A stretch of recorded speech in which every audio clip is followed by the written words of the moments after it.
The laughter hit before the words finished leaving his mouth. Sharp. Public. Designed to land. My wife's father leaned back in the leather chair like a king indulging a joke that was beneath him. The briefing room smelled of polished wood and stale authority. Flags stood rigid behind the officers. Cameras hummed softly. Every seat was filled. He didn't look at me when he spoke. "Tell the officers," he sneered, tapping the table with one manicured finger. "Is your call sign Princess Pilot?" The room erupted. It was the kind of laughter that didn't ask permission. The kind that decided who you were for you.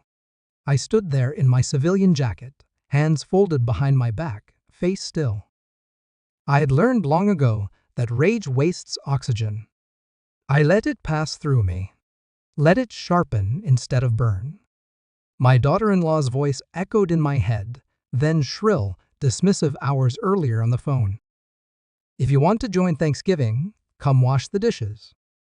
I had smiled into the silence after she hung up. Enjoy. I took one step forward. The room quieted, not because I asked it to, but because something in my movement demanded attention. "No, Admiral," I said calmly. "It's Valkyrie 77. Silence fell like a dropped blade. Eyes shifted. Brows lifted. Someone stopped breathing. Respect didn't need to be requested. It was earned. And this was only the beginning. I married into power, believing intelligence would be enough to survive it. That was my mistake. My wife learned early how to wear affection like a costume. Soft voice. Careful touches. Public loyalty. Private distance. I noticed it in pieces, missed glances, locked phones, a smile that arrived a second too late. Her father orchestrated it all. He treated me like a tolerated accessory. A curiosity. The man his daughter settled for. At dinners, he corrected my words. At family gatherings, he questioned my achievements like they were clerical errors.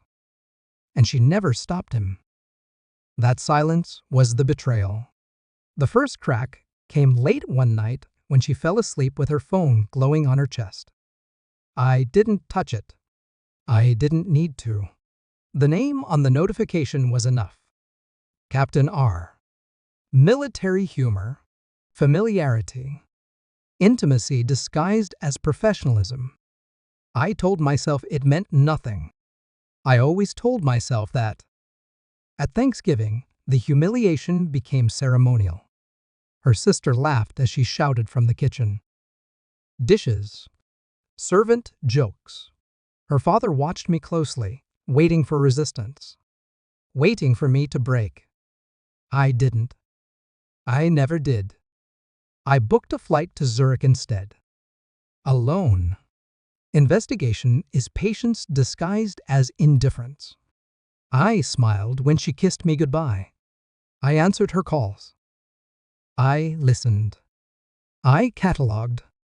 In Switzerland, I stayed in a villa tucked between snow-covered trees and glass silence.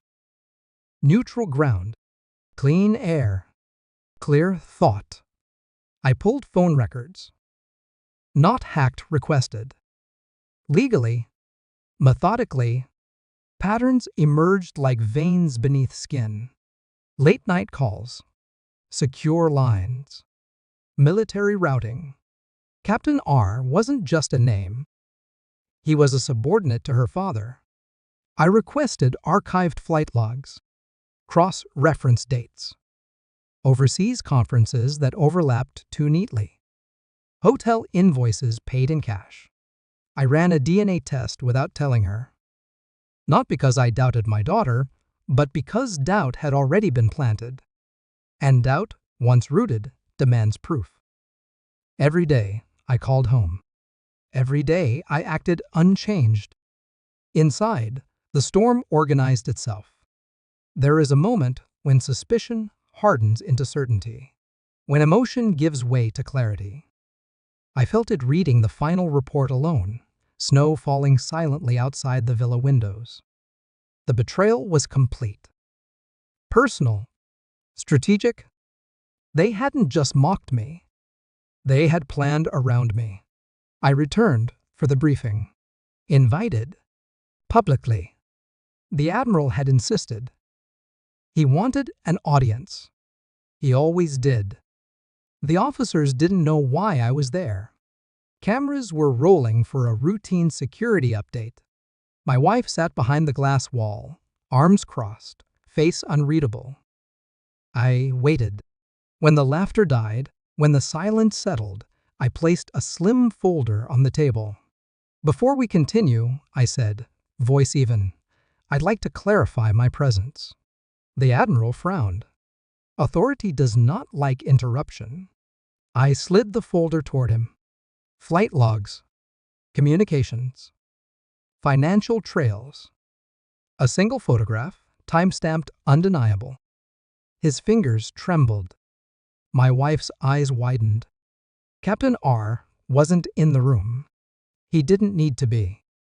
Truth travels faster than men. She authorized classified access, I continued softly, for personal use. That's treason, Admiral, not infidelity. The word landed heavy. Her breath hitched. He looked at her like he'd never seen her before. I didn't raise my voice. I didn't accuse. I let the evidence speak. Security entered quietly. Professional. Controlled.